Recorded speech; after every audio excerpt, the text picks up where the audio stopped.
And I'm Guy, and this is your home for everything Alberta independence. And I'd like to start off by saying happy birthday to the good old USA today, 250 years old. Pretty young, actually, for our country. But let's start with, thank you so much for joining us today. Please don't forget to subscribe. Again, it really does help us out. And we try to read all, if not most if not all of your comments live after each segment. However, we do pause the whole show for super chats, and those really help us out as well. And we have memberships. Absolutely. Let's go into some of the comments. I was seeing some comments that I actually liked before the show. We like all the comments. Well, some I especially liked.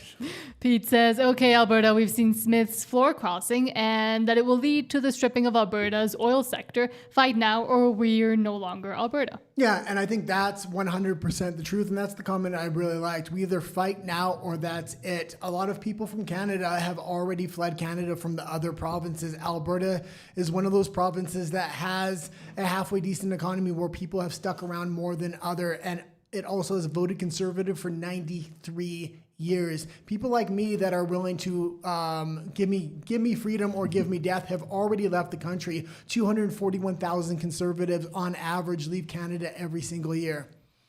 And Todd says, big blue, beautiful flags up, looks majestic up there. But we don't want to lose those flags, and we have to keep fighting, and we have to keep getting more and more people to see and understand why it's so important to protect Alberta, keep Alberta free, and make it its own independent country. And the opportunity that this brings on this historic 250th birthday of the U.S., thinking ahead of we could found a new nation. It's a historic moment almost nobody gets to live through, and you are the lucky few who could. Well, and I would say it's even more than a founding of a nation. It's really one simple question. Do you want to be a free people or do you not? Canada has already lost that freedom. We see a battle going on in the United States with the midterms and possibly the 2028 election where a lot of these communist and socialist candidates are having their uprise. In Canada, that battle has already been said and done. Canada is cooked as a country. Alberta is not. Alberta can say what the United States said once upon a time, and that is, give me freedom. Eddie Rodriguez says, good evening. Thank you for being here. How did you put an emoji on there? We don't have emojis. Promore 007 says, hola Nat Igay. Hola. Thank you for being here. Calgary is finally sunny again. Great. We have a thunderstorm here. So again, because we are in the precarity that is close to Mexico City, if we lose power, we'll try to get back on. We are in a different studio today, so if the power goes out, it takes a bit longer for it to come back up. But it says Canada is out of the World Cup. I'd say I'm sad, but I am not. I was kind of sadly cheering against Canada, and I was hoping that they would get removed as the first host that gets removed. Because again, it goes with the moment that Canada's living through. Yeah, I kind of been betting on Mexico from the beginning, so they're going to be champions. But then I seen that Simpsons prediction that they did. It's supposed to be Portugal and Mexico in the finals of this World Cup. We'll see what happens, and if the Simpsons got it right again. Portugal is going up against Spain. Spain is looking quite a bit better than Portugal. Portugal relies way too much on Ronaldo, who doesn't know how to do basically anything anymore, and he's just carrying the name. He should have left a while ago. Messi can still do it. Yesterday was embarrassing in front of Cape Verde, in my enough opinion. Soccer. We can make a $5 bet if you want. Because I'm from Mexico, and soccer, football isn't my blood. You're not even betting on your own country here. I am tomorrow. Todd says, I'm flying a Star-Spangled Banner and Alberta window flags. Great. Yeah, absolutely. As everybody can see, so am I. This is an old set piece that I had that I put here until we get our Alberta flag, and then we'll be flying on set. Still waiting for that flag. Pete says, watch the kids pony capture and ride attempt today. Alberta kids actually get out, play, and get bruised. Good. And that's kind of the education I also want to give my kids eventually. Well, yeah, and I did see the parade that was going on for the Stampede. Absolutely fantastic. It was nice for once not to see a damn pride parade that has no dignity. Well, there were some interesting things during the parade, I will say. Well, in Calgary? Yes. Oh, I don't know if in Calgary or Edmonton, but one of the parades looked, Calgary, I'm guessing. Because I was watching the highlights and I was like, oh, this is a wholesome parade. I guess I didn't see the other parade or the highlights of the not so wholesome part. Sectors were included that, in my opinion, should have been included. Primors 007 says half the team is Jamaican. Anyways, true in that as well. And Primors 007 says, well, now tell us how you really feel. Again, I could do soccer commentary, maybe in the next life. And Pete says, I love the Stampede. All these competitors from Texas, Idaho, Montana, the Dakotas, and even California. Oh, and Nevada. Love it. Love Americans. Yeah, absolutely fantastic. And it's nice the Stampede kind of lines up with the 250th birthday and the 4th of July in the United States. Sanjali, hello, says hello, everyone. And Pete says, Arizona showed up too. Oh, fantastic. Cool. Well, I'm sure it's cooler up in Calgary than it is down right now in the U.S. Well, Philadelphia is insane where France is playing right now. They're at like, I don't know how many, like 39 degrees they started playing at. Well, and when I used to live in the United States, I born in Canada, half raised in Canada, but the other half in the United States, and I've lived all along the South, whether it's Florida, California, Texas. I've been to all those a lot of the states that are up at the Stampede right now. But now, okay, Todd says, was watching me the Truck Wagon CS last night. So fun. And I'm glad people are going in and having fun at the Stampede and outside with cultural events, and that it's sunny now too. But let's get into breaking news now. Extra, extra, read all about it. Extra, extra, read all about it.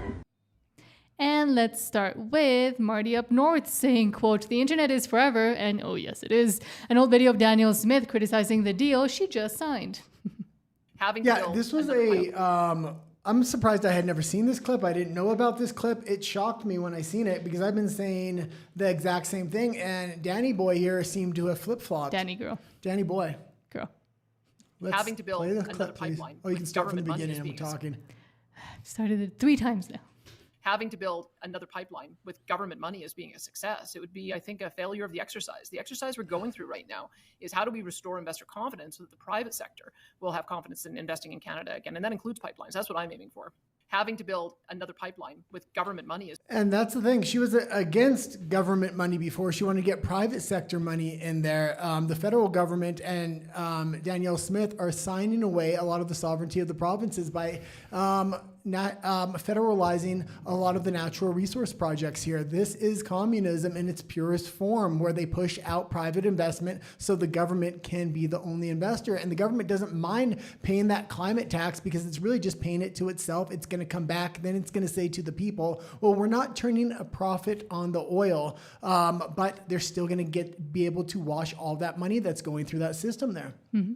And while Canada continues to delve even deeper into communism, the U.S. is also kind of seeing a resurgence, at least within the Democratic Party, with communists trying to essentially take over. They call themselves the Democratic Socialists of America, but they really aren't. They're essentially communists, and they want to implement a lot of the things that Canada has already implemented into the U.S. But I was glad to see that Trump did speak up against it specifically and very pointedly against communism. Well, and this is absolutely fantastic. And I've been going really hard on communism because a lot of people in Canada don't like that talking point. They say, oh no, we're a free country. You're not a free country. You've been completely captured. Now that this fight is going on in the United States, Trump, the Republicans, are going to bring this talking point up and up and up again. They got a lot of money to invest in the midterms as well as the 2028 elections. We should be shedding a light on Canada and what has already happened to Canada. And it doesn't have to happen to Alberta. We can fight back. We can vote for independence in Alberta. And Fox News says President Trump from on Mount Rushmore saying you can be communist or you can be a patriot. You can't be both. Be a communist or you can be a patriot. You cannot be both. As for those who peddle Marxist lies about our heritage, tell our children that we live on stolen land or that our heroes were oppressors, they're doing something much worse than slandering our past. They are slandering and attacking our future. Not going to let that happen. They're trying to tear down the great American character, to destroy the people who declared independence, who crossed the Delaware, who settled the West, and conquered the skies. You know who those people are. But we will never let that happen. Be a communist or you can... Yeah, and absolutely fantastic. And I love Donald Trump every time. He's extremely frank. And we're going to have some highlights of what went on at Mount Rushmore. That's where he gave the speech. They did fireworks again this year. Every year Trump's in office, they do fireworks at Mount Rushmore. The 4 years Biden was in office, completely canceled. They wouldn't allow them to do it. And that just shows the kind of patriotism. And I will say, I've been looking at a lot of the 4th of July celebrations or the 250th birthday, and it's Democrats protesting, hating the country. At one point, at least Democrats had some pride in the country that they were part of. No more. I don't think that's going to sell very well in the midterms. A lot of these traditional liberals that do have pride in the country or did have pride in the country aren't going to want to vote for this really hard narrative of the Socialist Democrats. And the Socialist Democrats are nothing more than communists, I would say in disguise, but it's pretty out front at this point.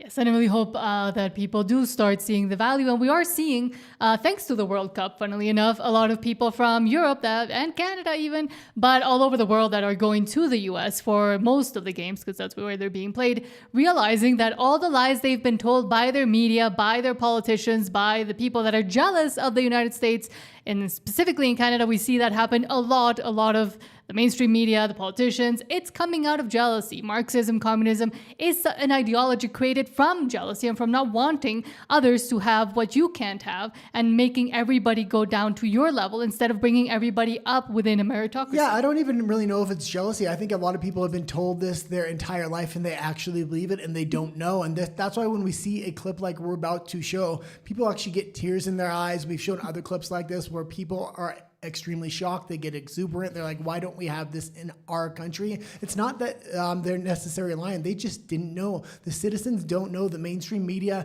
has really put the veil over a lot of citizens' eyes on a global level. And we see this all the time with Canada, with the Elbows Up campaign. And also even from things that were coming out of the US for the past 10 years when the media and Hollywood were captured by this insane ideology that they started to try to implement elsewhere as well when we saw the Biden era. But even before that, a lot of hating America content coming out also from the US itself because the people that have that ideology and that want to break down the US itself and bring it down were in charge of all of this as well. So it also was coming from the US in a way too. Yeah, and I don't even know if it was so much the people in charge. Yes, it was a lot of the people in charge, but if you follow the money, which Nat has done in a lot of our other videos on the Spanish channel, a lot of this was Chinese investment. A lot of this was foreign investment. Yeah. A lot of this was NGO investment. Now, I know a lot of that NGO investment was coming through USAID in the US itself and being funneled around like a laundry machine there. That kind of being said,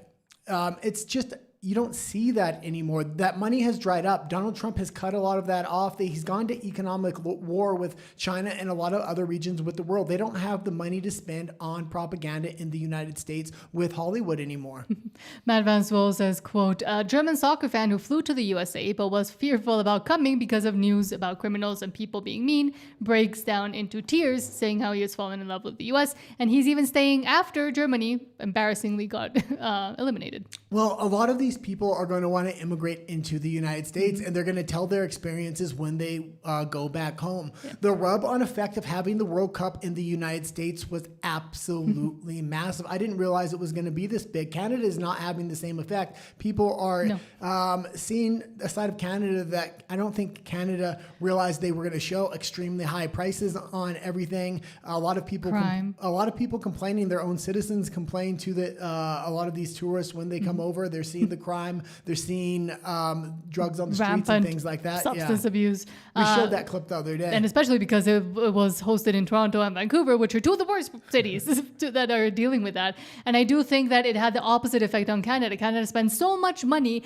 spreading its propaganda around and telling people they should move to Canada. Everybody's so nice. Oh, we have free healthcare. We have socialized systems for a bunch of things. You can get a bunch of opportunities here, and people realizing by going there that no, it's not true. Yeah. And I'm so glad it's the opposite with the US. Well, I'll kind of say one other thing here. I was watching a lot of TV and news articles, things like that, talking about Vancouver and Toronto, that the homelessness just absolutely disappeared. I said, okay, maybe they're going to be able to give a good impression to tourists. The problem, especially in Vancouver, open air drug use on every kind of drug is absolutely legal, and the police can't stop them. With that kind of policy, even if you hide the homeless, they're going to come back out and they're going to stay out for days, and tourists are seeing that. Even though they put a real effort to get the homeless off the street, they weren't able to get the drug addicts off the street. Well, and they even had to do a whole campaign telling the tourists how not to consume substances because there's such a rampant use and abuse of them in Vancouver specifically, but also in Toronto and elsewhere. Okay, let's get into the clip here. We've kept them waiting long enough. Okay, I'll say it after we watch the clip. Sorry. It makes you teary. Why? Help us understand. Why is it so impactful to you? Sebastian Krause never imagined his trip to America would be so emotional. Yeah. No, you're human. Happy tears. Yeah. In just a few weeks being here, I fall in love with this country, and this was so emotional. I even cried in the stadium. It's a huge departure from what he was expecting before traveling to follow the German soccer team in its World Cup run. To be honest, I was a bit scared or had a fear to travel to the United States. News about shootings and criminals and that the country is not safe. Bob takes us home. It's great. America is great. Sebastian met a group of strangers who offered him a ride to his hotel. What is the best? And you can pause it just for a quick second here. It's going to be interesting when he does go home because we're seeing the rise of the AfD in Germany. And I mean, he doesn't necessarily look right wing, but I think after this trip, the AfD is going to get a lot more support from Germans that went to America and now that they are coming home, realizing everything Trump is doing is not bad. A matter of fact, most of it is actually good. Boston. That's Bob Series and his family, New Englanders who showed a group of Germans that Boston is warmer than some might believe. Bob, thank you. Love USA. Enjoy your time in the U.S. To me, I watched the video by myself maybe 40 times. I had tears in my eyes. Sebastian was more upset about the prospect of leaving America than Germany being eliminated from the tournament. That kindness he experienced is also what many locals and transplants have lived as well. I loved living here. I thought that people were always so kind. People here are very polite. The World Cup just made it easier for folks to see. I certainly talk to a lot more strangers than I normally do. And you think it's because of the World Cup? I do. Americans are not rude. Germans are not rude. If we are together, we can achieve great things. Sebastian's going to be sticking around for a little longer. He's going to spend the 4th of July in Washington, D.C. Then he goes back home to Germany to his family and friends. He's going to be telling them all about our country. And as for Good Samaritan Bob, I spoke with him over the phone. He says that he's just trying to pay back all the kindness that he received when he traveled the world. And he agrees New England and Boston are actually a friendly place.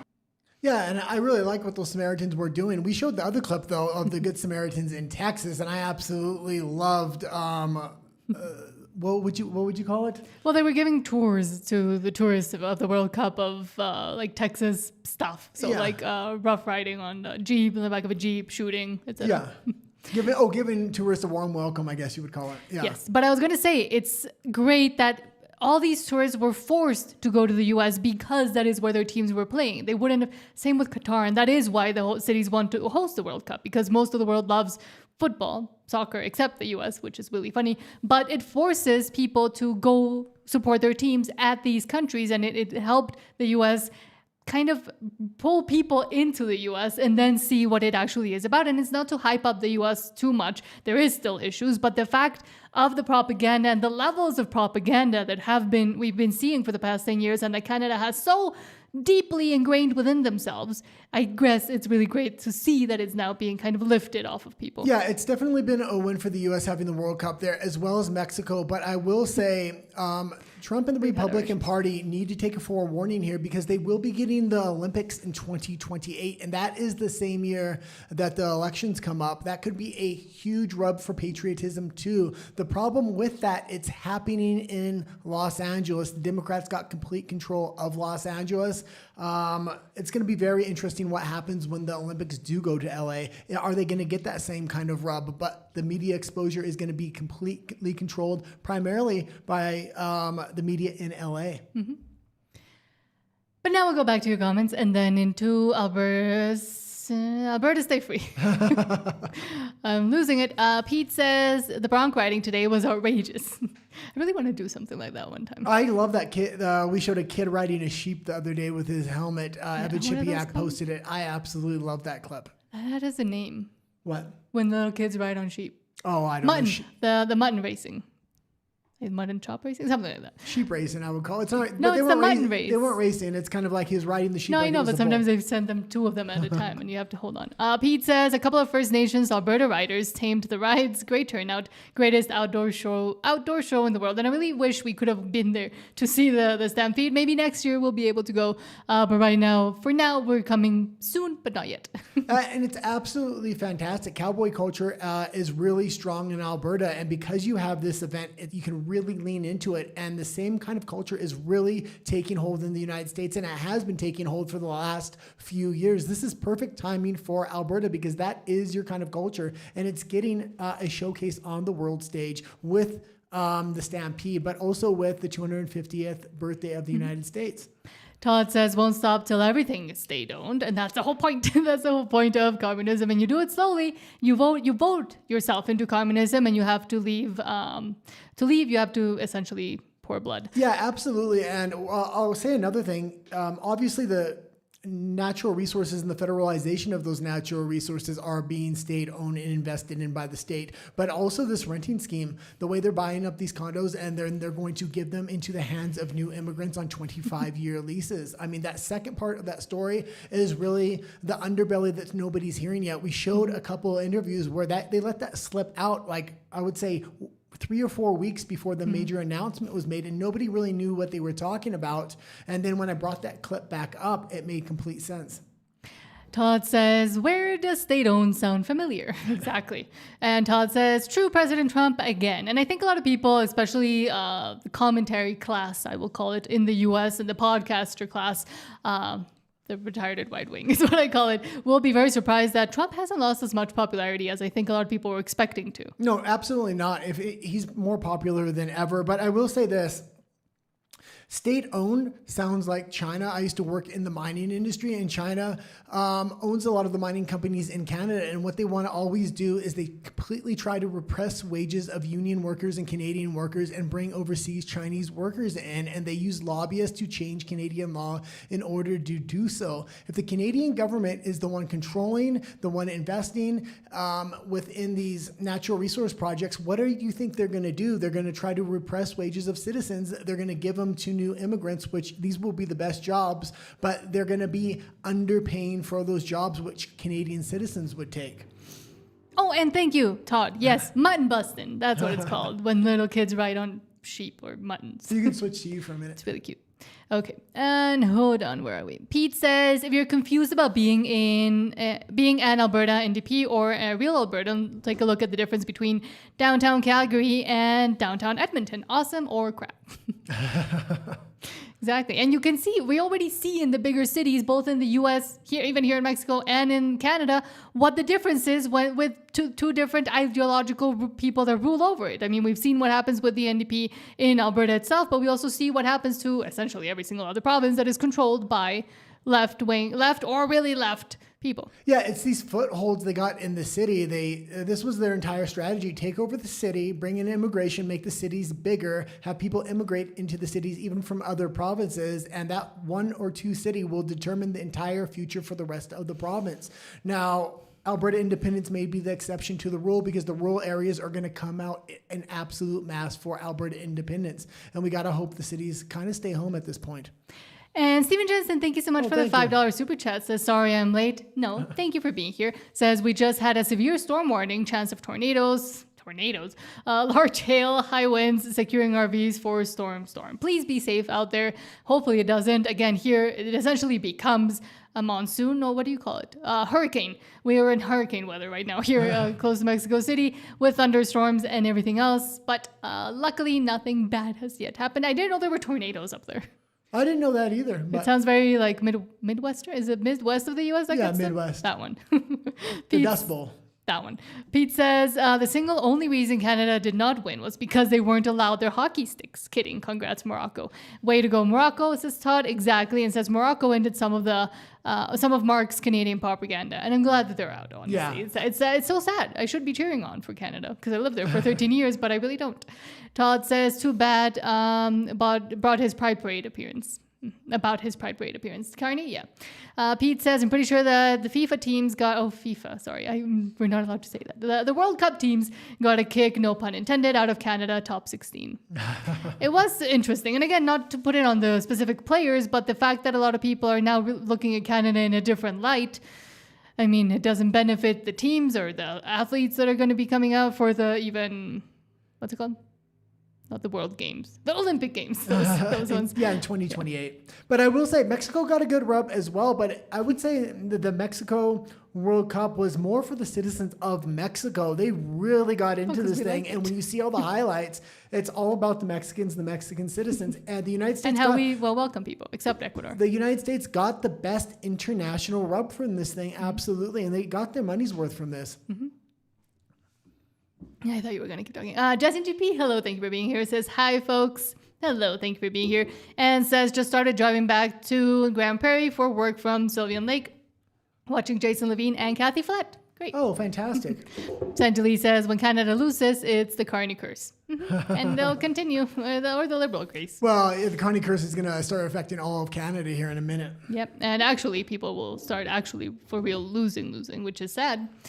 But Ellie the Free says that clip is going to haunt Smith for a long time, and she was right. Yeah, absolutely. She was right. But this is the problem with Smith. She's playing both sides of the coin, and she thinks she's going to be able to walk this tightrope. I say there's going to be a leadership review after October 19th. Not because of her actions previous to October 19th, although somewhat, but the mechanisms of control and what she's indicated in interviews should be absolutely the end of her. It should be a warning for everybody in Alberta independence. It's 50+1, not 60%, not 75%, which Smith is indicating whatever the federal government tells her. That's what it's going to be. No. Leadership review, somebody that supports independence, that will appeal to the conservative federalist side too. Somebody maybe like Keith Wilson.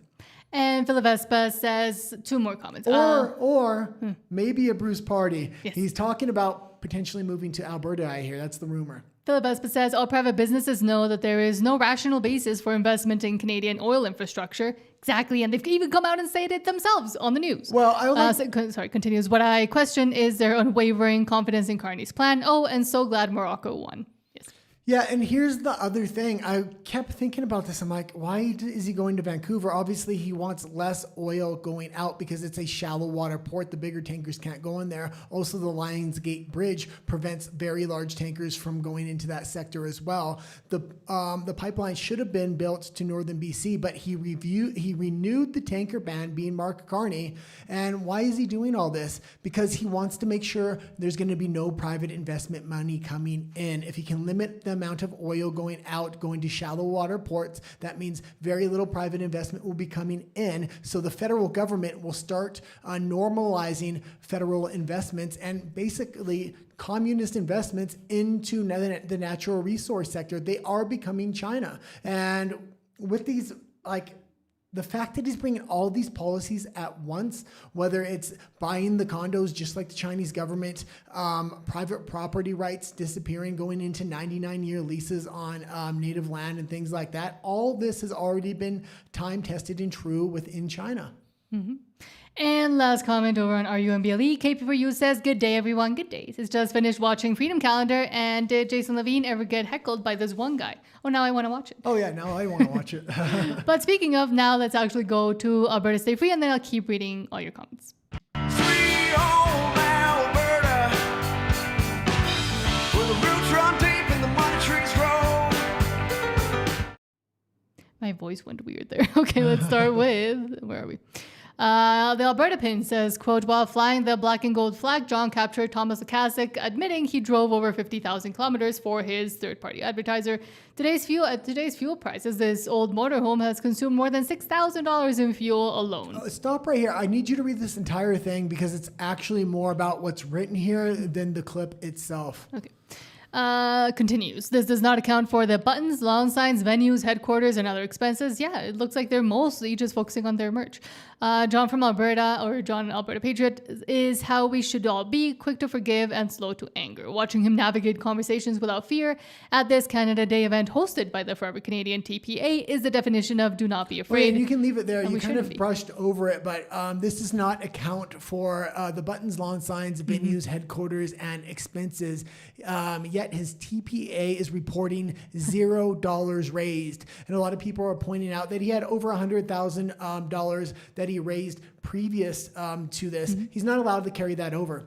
And if he hasn't registered any funds, how is he funding this bus? How is he funding the lawn signs? How is he funding any of this? People are starting to ask questions. Even Corey Morgan made a video on this, and it was a rather good video. We need to start calling Elections Alberta to report this. This is our main competition right now. Mm-hmm. And take that as a good thing. Like it's easy at this point. No, I've been traveling in this bus now for a number of weeks. We just put 11,000 miles, so that's what, over 15,000 kilometers. And everywhere we go, we get No, Okay, and you can leave it there, but he makes the mission there how much money he spent on fuel alone, yet the yard signs and other things. And I don't mind him spending money, but he needs to show how he's raising this money. When Corey Morgan didn't report one little thing or one little thing went wrong, they were all over Alberta independence. And that's fine, but it needs to be even treatment across the board. And next, Rise of Alberta says, Canada wants compliance. Alberta wants a V8. And Canada says, we're banning all non-electric cars by 2035. In Alberta, in 2035.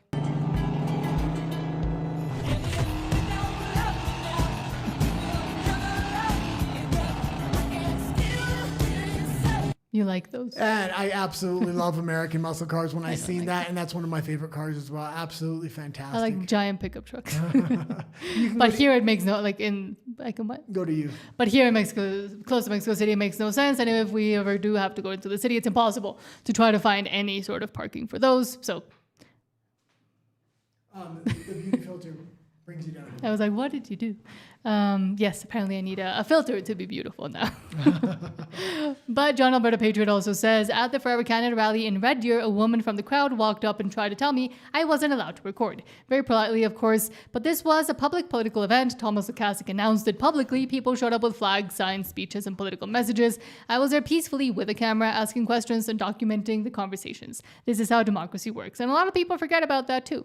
It's interesting how quickly some people support quote-unquote free speech and democracy until someone they disagree with shows up and records what actually happens. And I really love it when people go, you can't record here. And it's a public street. And yes, you can. Yeah, and if you haven't watched this from John talking to Albertans, it's about an hour and a half where he went to a Forever Canada event. And I thought it was his best work yet. Absolutely fantastic. Yes. If there are other people within Alberta Independence that are doing similar things that see a Forever Canada event, this is the best way to do it. This is the best thing we can do. I'm absolutely sure we are taking voters with clips like this, not just clips like this, but really the entire hour and a half that he shot. A lot of clips came out of that thing as well because of the amount of reaction from Forever Canada and the diversity of reaction. Some were extremely mad, some were, oh, you can't film here. Others were actually having conversations. So it was very interesting content. And I do like he says, I wasn't there to harass anyone. I wasn't there to cancel anyone. I wasn't there to cause trouble. I was there to ask Forever Canada supporters why Alberta should stay in Canada and to give them a chance to make their best argument. What? Rafa. Oh, Rafa. Hold on. Rafa, thank you for being here, and thank you so much for the 50 peso super chat saying you're right, guy. American muscle cars rock. Rafa loves cars. Oh, and he's got an American muscle car for his wife of all people. What a husband. For his wife. What a husband. Because then he admitted it wasn't really good. But Rafa, I miss you, and I will be coming back hopefully soon to my Spanish channel. But She's having trouble even shooting educational videos, so I don't know. So thank you so much for being here. I do have a few videos I want for Spanish that I might be able to even translate to English as well. But miss you, Rafa. Hope everything is well. Mexico is doing way better than we all expected, isn't it? So let me know what you think. You don't have to super chat again, but let me know what you think of our Selección Nacional. It's going to be Mexico, Portugal in the Portugal finals. Is doing bad. Portugal is doing bad. I don't even watch soccer. I know, I do. I do watch it. But thank you so much, Rafa, and thank you for being here. And I hope everything is going great at home and things are growing quickly, which I'm sure they are. But let's continue to watch the video. Can I just ask one quick question? I'm just wondering why you feel the need to video people who were here. He's making a YouTube video. Okay, because I can. Go away. I just want to ask why you feel the need to vote against freedom. This is democracy and free speech in the public space. There are supporters here who are not videoing what's going on. So I'm wondering why the opposition feels the need to video.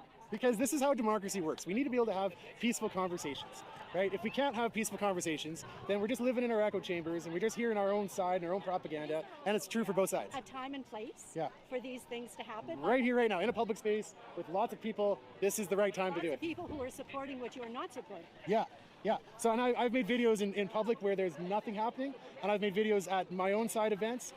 This is the first time I've come to a Forever Canada event. Okay. Yeah. And so, I mean, to be fair, like this, do you agree that democracy is like, that we're doing it right now? I believe in democracy, but I think there are times that we have gatherings for certain ways of feeling and thinking that don't always need to be videoed by someone who doesn't feel the same way. Sounds like she's either embarrassed about what they're doing or she doesn't want the world to see Well, and whatever they're doing. she doesn't have control over everybody at the event. Some people actually chose to have conversations. And when you're choosing to have conversations like that, that's the best way to kind of sway people. And it would be nice if we didn't have to go to their events, but none of them are agreeing to do interviews or have conversations unless we actually show up there. But now we'll go out. Now we'll go back to your comments and then to Alberta politics. Todd says, Alberta will win lots of sporting events internationally once we're rid of our liberal federal government. LOL. Yeah, absolutely. And we'll have a lot of money coming in from the natural resource sector as well as a lot of private money and taxes coming in from larger and mid-sized businesses from industries that right now don't exist within Alberta, but exist within Ottawa, that Ottawa leverages against Western Canada so they can make sure they have those businesses. Those type of businesses will then exist in Alberta, and we'll have a ton of money to actually showcase Alberta because we'll be able to put up the money that's required to submit applications for the Olympics, for the World Cup, other things like that. And Pete says, sorry, Nat, wait until Team Alberta kicks butt. And I was looking into Cavalry FC. If anybody knows about that Alberta football club, let me know, because it did look like they were a little bit swayed ideologically the other way. But I would love they have really nice, what are they called? Yeah, they have really nice merch, so I kind of do want one. But they don't ship to Mexico. No, so I would have to get it when I'm there. But if anybody knows or supports the team or doesn't support the team, let me know about it. Cavalry FC. Todd says, hope all's good in your hood. Oh, they're talking to each other. Todd says, feels big like the Superstore Canada ones. Oh, I'm so majestic. Oh, his flag. That's what he meant. Pete says, here's a challenge. What country has the oldest university on the planet and hosts the most historically significant rare texts on Muslim history anywhere? Well, one of the oldest universities, I think, is here in Mexico City. In America. Oh, in the America. oldest university in America is here in North America is here in Mexico City. In all of America. Yeah, in all of America. Yes. The American continent. Yes. Universidad Nacional Autónoma de Mexico, or the UNAM. A lot of people don't know that. Yeah. I didn't know it because when we were going there, I was like, oh, this is a really shitty university. And you're just like, it's because it's really old. Really, really old. It's the oldest university. And a lot of the buildings look like they're original. Yeah, I don't like the architecture they have there, but one of the first founded. Historically. And a lot of the structures and buildings are made out of volcanic rock. Yeah, but I will say he's probably talking about it at the university, so maybe he can tell us. Yeah, I think maybe he'll respond to himself after. Yeah. Todd says, hold on. Todd says, I'm going to start recording all these Forever Canadians here soon. Going to be funny. And again, doing it respectfully, because even when you stay calm, like John, Alberta Patriot, and you're able to ask them questions, that almost makes them more angry because they want you to be this figure and caricature that they've made up in their own heads. No, it's not about making them angry. It's just about finding the ones that will have the conversations and asking simple questions because, to be quite frank, they very often don't know the answers. They haven't thought about it and they don't have answers on the spot. And then they'll come up with something just to say it. But then there's going to be other people. When that individual is having a respectful conversation, other people don't like that because they have a very elbows up attitude and they try to interrupt. And that's going to come off as well. Typical Canadian censorship from Forever Canada. Pete, thank you. Pete, thank you so much for the $2 super chat saying the correct answer is Morocco. And funnily enough, here in Mexico, because we're such great hosts, we're not so great with our own people, but we're really good hosts. We didn't only make friends with the South Koreans now, that we're like having babies, apparently. A bunch of them will be coming out next year from this World Cup. But also Morocco, even Iran, which, a lot of people have thanked us for our hospitality, except the Ecuadorians, because they're mean, and they were mean to us first. Well, and I will say Mexico had a huge home field advantage, and I think that's what allowed them to win every game because but we're better now. Because number one, we're at elevation, high elevation, extremely 2,200. Yeah, extremely high elevation. Also because it can get really hot if the games are played in the day, and if they're played at night, they're extremely wet. And both of those conditions, the Mexico players are used to, and it's on a field they're used to playing on. It's the historic Azteca Stadium. Come on, Mexico City Stadium, as we have to call it. Well, I seen their other stadium, the one not in Mexico City, and there's a mountain that overlooks it. It is absolutely beautiful. The Guadalajara one. Yeah. Sanjali says, I went out today to hand out Cory Morgan's TPA signs, and I thought I would stop by the Lethbridge Visitor Center. Forever Canada people are where they are to ask if they have a permit. Did you and did they have it? Probably not. Probably not. And Todd says they really aren't even going to know when I'm recording them. Going to be discreet with my new phone. Oh, good. Oh, fantastic. And let us know how that journey into content creation goes. And also, if you want and can, send us some of those videos. Yeah, absolutely. Because we'll for sure play them. Pete says, a time and a place. Good Lord, it's not right now the time and the place. Exactly. Yeah, and that old lady saying that. Yeah. And I will say, because he got the phone, I'm assuming he's going to get that similar kind of case. You only need one handle. I have tried both handles before. It doesn't work good. One handle really works best. And because it's in that heavy metal case, the other hand just kind of sits there. You'll have really good control over it, and you'll be able to have good framing and good camera work as well. Rafa says, they're doing good, the Mexican team, but I'm trying not to get my hopes up too much. I think the whole nation is trying not to get our hopes up too much. But I mean, they're working, it's essentially the power of friendship that's getting them through, and the way that they've been training and that they've been a cohesive team. And I do think all the teams we're seeing that are not doing as well that we historically thought they would is because there are internal fights, like in Germany, like with Portugal even, I would say, even though they've gotten this far. Even France today didn't look that good because there's this ego fight. And with our team, I mean, a lot of them are unknown. A lot of them are really young. We have the youngest player right now in Gil Mora, or Morita, as we call them. And that's what's working. But it's a great example and metaphor for what can happen with, for example, Alberta Independence. Same with Cape Verde, getting as far as they did and getting robbed yesterday with Argentina. It's about the cohesion. It's about the believing, but also staying together and being able to push forward. And I think Alberta Independence does need to do that a bit more too. Yeah, and I will say one other thing. If you are going to film with your phone and you're trying to be discreet with it, the single best way to be discreet with a phone so people really don't notice that you're filming is you just have a shirt like this that has a pocket here. Put the phone in. It'll be a little backwards. Jittery, but no, it stays pretty. Stays pretty stable, and then the phone just pops out right there, and it just looks like you're carrying your phone. Nobody really suspects much. I know in a lot of places they don't permit filming. Mm-hmm. That's one way to typically not be noticed. Sorry, finished reading Rafa's messages. I miss you both. Soon I'll get in touch. Yes, please do. And again, te extraño. I do miss you a lot, and I miss my other channel too. Todd says, I'll stay calm, Nad. I might laugh, but John laughs a lot, I noticed. And that also can provoke reactions too. Because again, they think nobody would ever laugh at them or nobody would ever question the way they think because they've never been questioned on the way they think or challenged in the things that they've been told and that they spew back out. Well, also make sure you kind of quiz yourself on what your answers are. I mean, John's spitting back answers kind of on the spot and he's doing a fairly good job. But if you really question yourself before, you're going to be able to have answers right off the top of your head because they ask some really retarded questions. Like, what are you going to do about your economy if oil prices go down? Well, if oil prices go down, we have the Rocky Mountains running right through Alberta. We're going to diversify the economy. Also, all that manufacturing that's placed in Ottawa is going to be more sensibly placed in Alberta and just pop up in Alberta because all the raw resources are coming right out of the ground in Alberta. So it's a cheaper raw input to put into the manufacturing. We want to have from ground to finished product as far as manufacturing goes. That's how the economy is going to work in Alberta once it's independent. And it's not going to be based upon oil. Oil is just going to be one of the many inputs. Mm-hmm. Philip Vespa says, all the European World Cup tourists realize the propaganda is a lie. Just hope they don't bring their old voting habits when they immigrate to the U.S. Sometimes they never learn, and we do see that happening in Texas, for example, when a lot of people moved over to Texas when they realized, it's low taxes and it's sane policies. We'll move there and then we'll try to change everything. Yeah, I think what we're seeing in Europe, we're already seeing the rise of conservatism and the right, at least in Eastern Europe. Mm-hmm. But after all these, it was a lot of Western Europeans coming to America because they typically have a little bit more money. But I think after this, they're going to realize they've been lied to. Even Eastern Europeans are trying to wake them up. So now they're going to be hit from all sides. And I don't think they're going to be able to hold that strong voting authoritarianism they have in Western Europe for much longer. John B. says Trump has now cut off trade ties with the non-country of Canada and Mexico. With Mexico, there might be a bilateral trade happening because, again, we do know they've been in talks for a long time now, while Canada kept telling Canadians, yes, we're going to start talking, we're going to talk. They still haven't talked to the U.S., and they continue to lie about how many discussions and debates they've had regarding this, and now they're complaining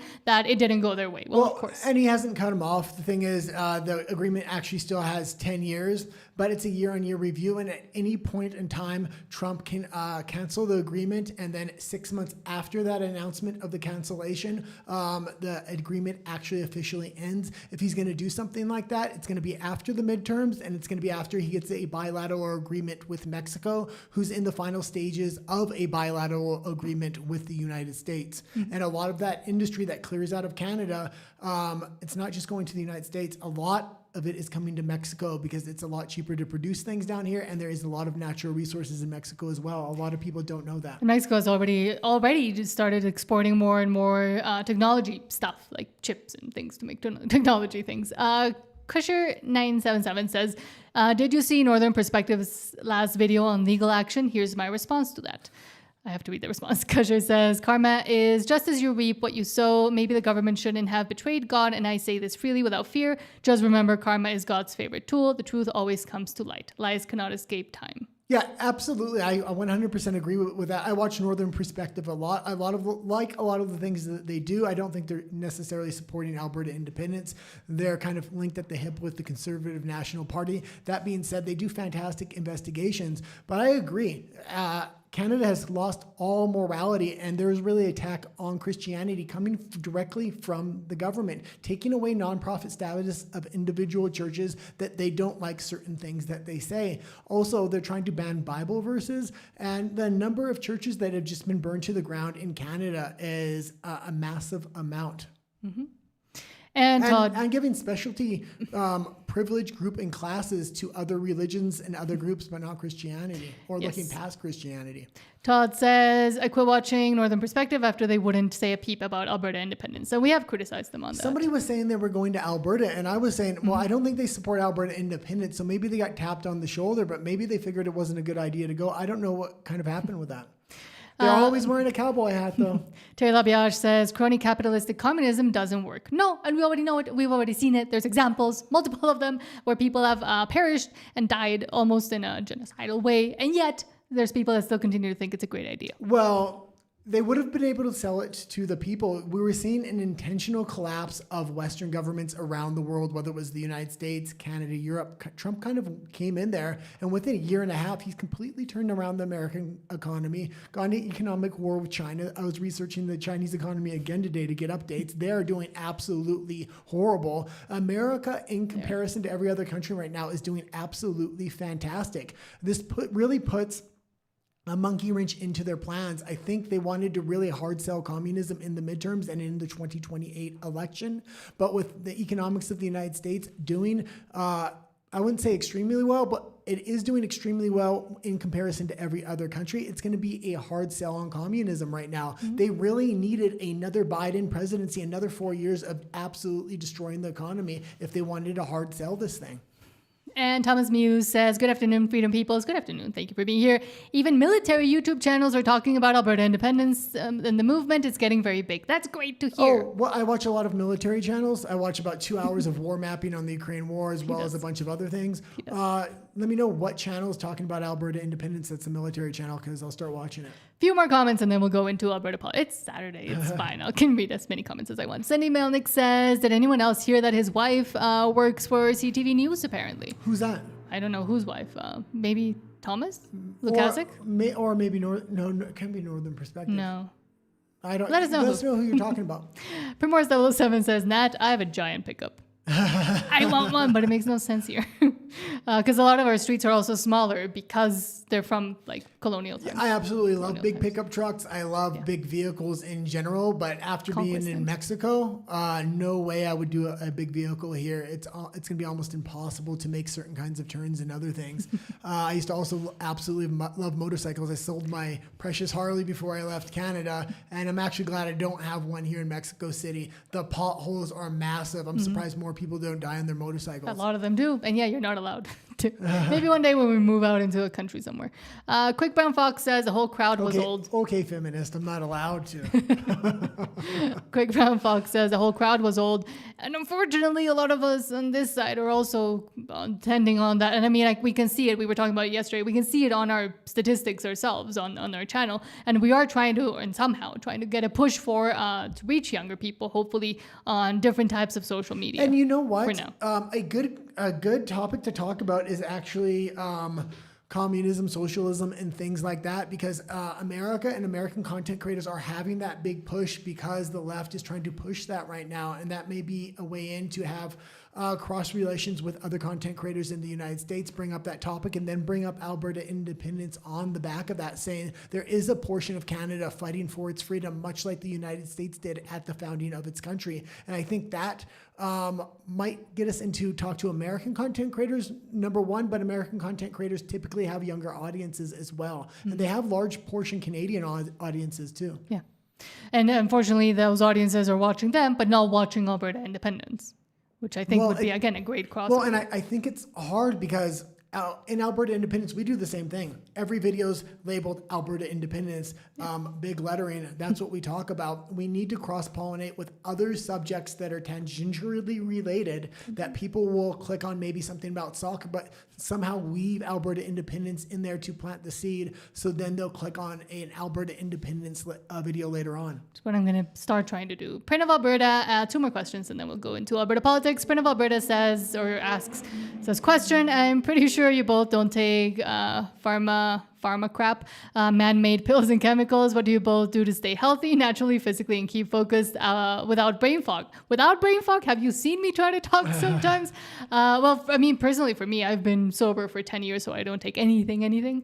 I do drink still energy drinks and stuff, which is bad. And the worst part is I know how to be healthy because there's been like periods of my life where I've been like into CrossFit and doing paleo and keto and all these things. And since I moved to Mexico, I've been kind of not eating as great as I should be and remembering like treats from when I was little. So I just buy a bunch of stuff that is not good for me. And that's the thing. I know how to do it. I just have to start doing it. I started trying to work out again. My whole body stopped working and I couldn't move because I hadn't moved in about a year and a half. But now I'm going to start trying to get back into it. Yeah, absolutely. What about you? Oh, what about me? I like tamales too much. I used to be extremely healthy. I mean, I used to work out 5, 6, 7 hours a day. I used to be a personal trainer. I used to teach jiu-jitsu, MMA, things like that. Later on in life, when I was I think it was like when I was 37, 38, I had an inkling something was wrong with my back. I thought it was from jiu-jitsu maybe. I didn't know what it was, and the Canadian healthcare system was absolutely miserable. So useless. For a long time, it just kept getting worse. I could barely walk some days. I would wake up, and I'd be in massive pain. It ended up being a genetic condition I found out when I got down to Mexico. And although I'm very much against jibby jabs and big pharma right now, in order to try to reverse that genetic condition, I'm on something. And it is helping. I will say that. I wish I wasn't taking that. Most of my life, I have been really healthy. I always ate really healthy as well. Since I had to give up jiu-jitsu and working out in general for quite a number of years, I'd say 6 or 7 years, I didn't do anything. I'm just now starting to work out again because my back's feeling better. I got in a lot of bad eating habits as well. But this being said, even if you have bad eating habits, if you can just eat inside of windows, like eat a meal when you wake up and eat one at noon and have that be your last meal. Especially if you're a man. Especially if you're a man, that will generally keep a lot of weight off. So even though I don't work out as much as I used to, I'm able to keep mainly my weight down because I guess it's fasting. Mm-hmm. And with the pharma thing, I mean, we also know there's an endpoint to it. Like when you'll be able to stop taking it, so it's not like a forever thing. Yeah, so and the secondary option for the genetic condition was a bunch of jibby jabs and things like that it came along with. So I said, well, no, I'll try the pill first, and it seems to actually be working. Yeah, and it is a slow process, but it will get better. And with me and with eating habits and stuff, I will say it's. A lot of people love to and I do the same thing myself, love to complicate it and look into everything and all the alternatives and what can I eat here and what shouldn't I eat here there and the macros and the this and the that. But honestly, it just goes back to the principles of basically how our parents used to eat, just common sense, eating more vegetables. I don't like vegetables that much because they're not they don't do well with my body.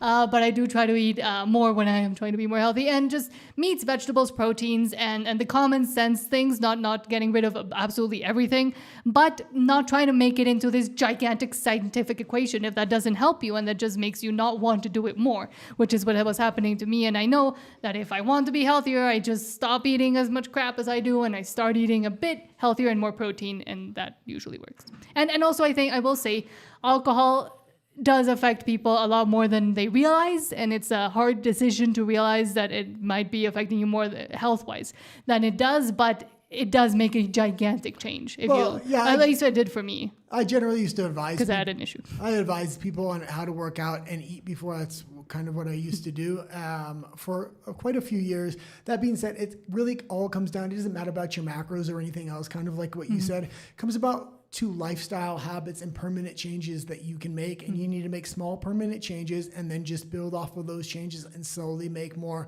so you're really a new person kind of by the end of it. Okay, now we can go into Alberta politics. But they need to understand that they're leaving and there's no more conversation to be had. I know that's upsetting to people. I clicked the wrong one. Should I click the other one? Yeah, let's click it. They love the segues. Oh yeah. He doesn't discuss federal politics. He only concerns himself with Alberta's independence. Okay, now we're good. Let's start with Rebel News and Sheila Gunn Reid saying, quote, is relevant, and Sheila react to Mark Carney boasting that a new potential new Alberta oil pipeline will feature government ownership, be shared with Indigenous groups, and include the world's largest carbon capture system. So nothing of what was actually going to be done. And again, this is pure communism. Also, it's putting control mechanisms in the hands of First Nations, other provinces. So at any time, Mark Carney wants to scuttle something, he doesn't have to be the bad guy. He simply gets David Eby or the First Nations to do it, or one of the other provinces that the pipeline runs through. On this particular clip, it was a fantastic clip, by the way. Play the beginning, then they're going to kind of say what Mark Carney says. Fast forward through that part so we can get back to Sheila Gunn Reid's commentary there. Okay. It's Prime Minister Mark Carney bragging up this pipeline, and he's basically sticking the thumb in the eye of people who are against carbon taxes, which add to the cost of everything. He's basically saying, we are extracting all this extra carbon tax revenue on you by permitting you to build this pipeline. This is a new approach. So I skip all this? Not so much. No. No, you skip it, but not so much. Okay. Here. Nope. Here. Nope. Here. Nope. Here. So when she's back at the studio there. Okay. The thing is, it's not like YouTube where you can We're supposed to be building anything in partnership with the federal government. Like, we're not supposed to be building oil and gas projects in partnership with the Alberta government and the federal government. I don't know why we're normalizing this. And I can't believe our free enterprise, free market premier is standing in the background nodding her head. Yeah. Like she didn't build a career fighting. And she signed these MOUs to start paying on old oil, which is absolutely ridiculous. And I'm wondering what else is in those MOUs. I will say this, the Americans have already approved the pipeline. Okay, we got one going to BC. Let's cut the federal government out and go into a secondary pipeline that we don't have to include them in any of this decision making and see what they said. That's going to really force their hand. And you know what Danielle Smith's going to say? Well, if we go with the Americans, Mark Carney's going to cancel the West Coast pipeline. Well, that's his decision. There's no reason Alberta can't have two pipelines. This stuff. You know, I'm interested in oil and gas. I'm interested in around the world. It's certainly part of politics. Look at Iran and the war there and how it's affected prices everywhere. It's been interesting watching Donald Trump turn on production everywhere from Alaska to the Gulf of America, as he now calls it. Nowhere else in the world do they say you'll only be able to do this if you have methane emissions and emissions reductions, and then he's talking about power markets. What's that got to do with anything here? And what he calls the Pathways Project, which is this huge carbon capture.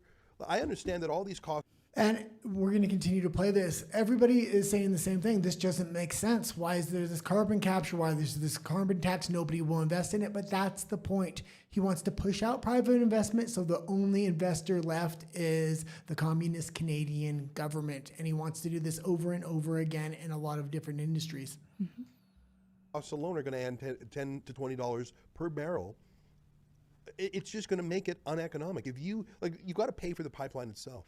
But if you've got to pay for all these goofy social license baubles that no customer, look, oil is made by the worst people in the world. Iran, Saudi Arabia, Nigeria, Algeria, Venezuela, like the worst, Qatar, the worst people. Sudan, literally blood oil. I once calculated. Okay, and you can leave it there. And I'll also kind of say this. What do you think is going to happen? He's offering loans to a lot of different companies like the dye-making industry and things like that in Canada, but it's loans. And with tariffs from the United States, they're not going to be able to pay back those loans. So then what's Carney going to do? He's going to say, oh, we'll come in and we'll give you another loan, but we'll take partial ownership. And that's how we get communism into other industries outside of natural resources. And then when he owns the manufacturing and then he owns the natural resources, what is he going to do?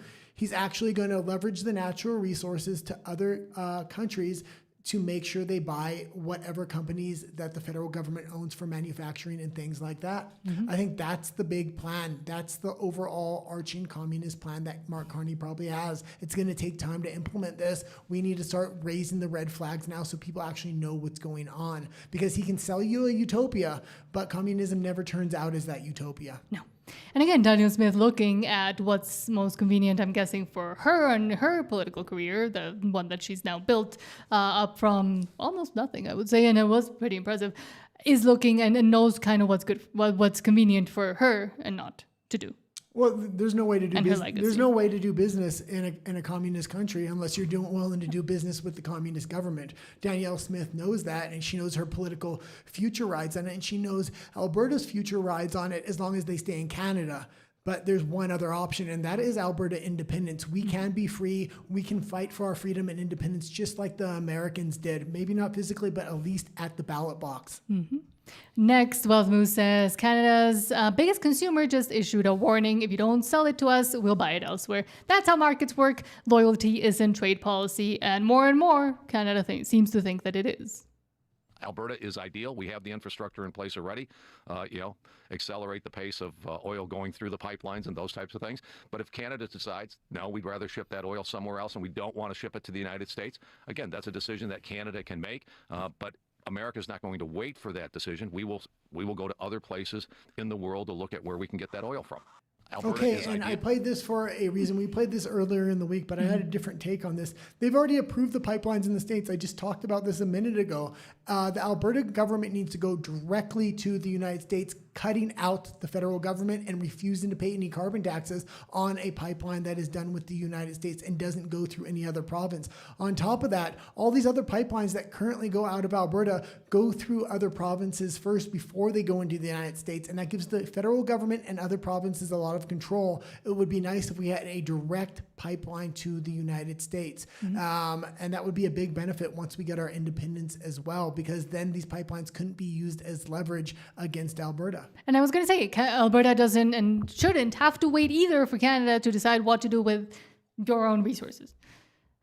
RMC 86 says, quote, Dan McTeague, president of Canadians for Affordable Energy, believes the Alberta MOU pipeline is DOA, or dead on arrival. Yeah, and I disagree with this, but I'll explain why. And I think most people that watch the show probably already know why, but let's get his take on it, because a lot of people that aren't looking 3 and 4 moves ahead aren't understanding what's really going on here, I think. They're just looking at the present day. A lot of people in Alberta independence keep saying the pipeline's never going to get built. He's never going to give these natural resource contracts out. I've said right from the beginning exactly the opposite when Mark Carney got in office.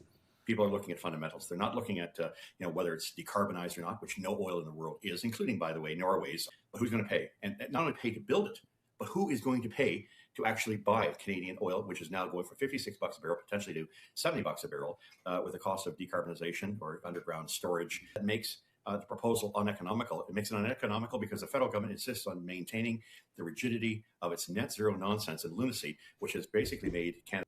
And he thinks it's not going to get built because of the net zero. I think it's going to get built because of the net zero, because that net zero and that higher cost input, he's going to always be able to say it's not profitable. There's no money coming from it. But the federal government is the main investor, so they'll pay the carbon taxes and it will come right back to themselves. It will literally be a money laundering machine. And then when they actually sell the resources on the open market, they'll sell it at a loss, but they'll use that as leverage to benefit the other businesses that the federal government is going to get in bed with, like the dye industries and these other businesses they're currently giving loans in. He's bringing communism to Canada. It's very obvious at this point. This is literally building the mechanisms in front of our eyes. If you don't see it now, you're never going to see it. And the people that do see it are going to vote for independence in Alberta. We've already seen this happening in other countries. Yeah. You want to finish the clip? No, that's pretty good there. Okay.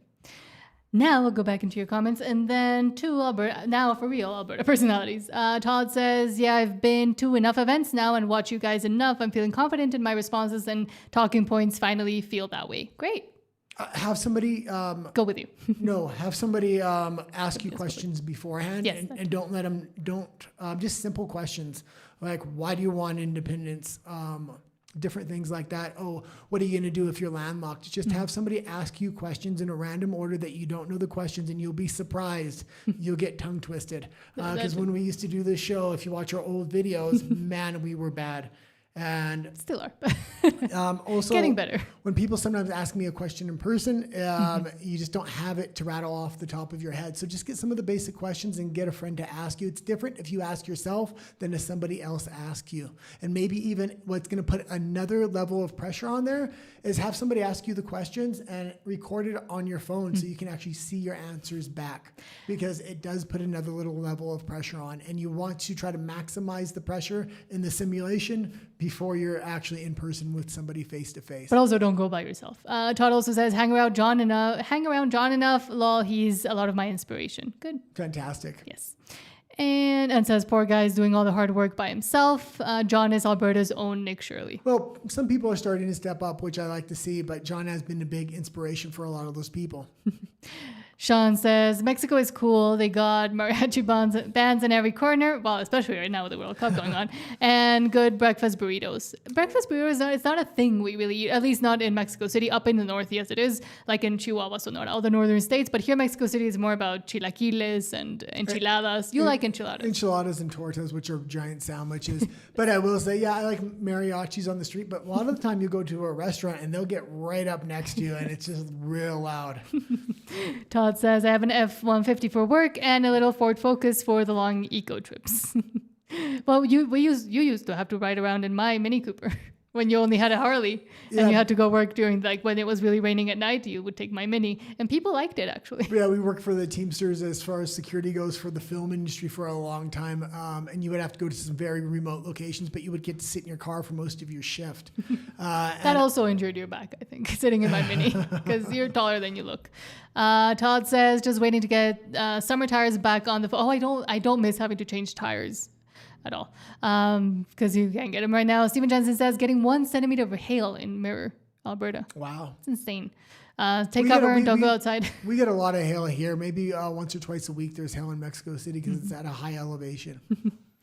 And hold on. Sanjali says, I stopped drinking and I work out every day. And I do think that makes a way bigger impact than a lot of people realize. Again, I've been sober for 10 years, but before, I used to be a competitive dancer, used to do competitive ballet, and funnily enough, representing Mexico in Irish dancing, competitive Irish dancing. But then kind of went to Canada, things kind of fell apart a little bit. And then I didn't realize it, but I had gained, and this is when you first met me, I had gained so much weight. I'm a pretty short, tiny person. And usually my weight is normally around like 45 and 49, but I got up to like 61, 62, and that's when you saw me almost for the first time. And I looked, when I stopped drinking and started taking care of myself and started eating more normally and realizing that my health is important, it became noticeable. And then you started noticing me. That's kind of like our love story. And I will say, I haven't drank for quite a few years as well. That being said, I used to try to get a lot of people to stop drinking that wanted to focus on their health, and cutting back to the weekends is not a good idea. I've seen it happen again and again and again. People that would drink 1 or 2 beers after work or have a glass of wine, if they cut down to just the weekend, they become binge drinkers, and it actually gets worse overall. And then when they fall off the wagon during the week, they're drinking a lot more. So again, it's worse than I think a lot of people give it credit for. Yeah, absolutely.